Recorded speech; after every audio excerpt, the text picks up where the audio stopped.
Bugun men qachondan beri tayyorlayotgan kursimni oxirgi darsligini yozib bo'ldim. Bilasizmi, o'zim juda ham vdохновленныйman, просто ishonmaysizlar. Juda ham vdохновленныйman. Bugun ham как раз konsultatsiyani mana shu temaga qildim. Prям konsultatsiyadan keyin o'zimiz o'quvchimiz akademiyada o'quvchimizning holati, ko'z yoshlari, necha yildan beri hal qila olmagan masalasi hal qilinganini ko'rib, o'zim juda ham quvonib ketdim. Bilasizlarmi, biz bu mavzu yashirilgan, bu mavzu mumkin emas, bu mavzu uyat yoki qo'rqqan narsamizning orqasida rostdan ham judayam bizga kerakli narsalar bor, judayam kuchli ma'lumotlar bor.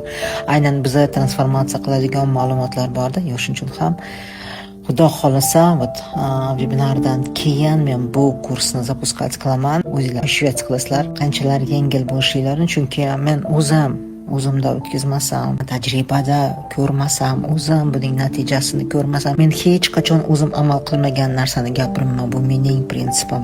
Ishlamagan narsani men gapirmayman. Bu mening prinsipim. Men oldin ishlatib ko'raman. Men oldin natijasini ko'raman. Keyin natijasidan kelib chiqqan holatda men buni sizlarga berishligim mumkin. Ata qayerdadir o'qib olib yoki kimdandir ko'chirib olib, kimdandir o'rganib olib men bu narsani gapirmayman. Bu kurs hali hech qayerda, hattoki bizning institutimizda ham bu tema bo'lmagan. Hattoki bizning institut ham bu tema haqida umuman gapirmagan ham.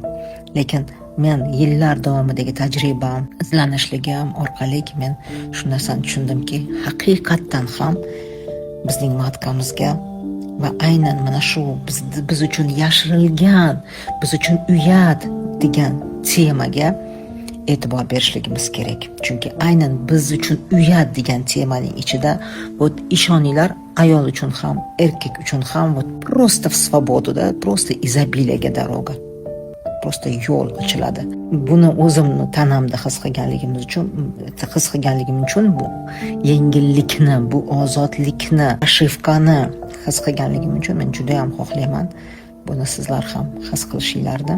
Bilasizlar, hamma narsani o'rganaman, hattoki mana spiralni ham, masalan, islom dini yoqlamaydi, bilasizlar. Mumkin emas deyiladi, предохранение mumkin emas deyiladi. Nega mumkin emasligini ham bildim-da.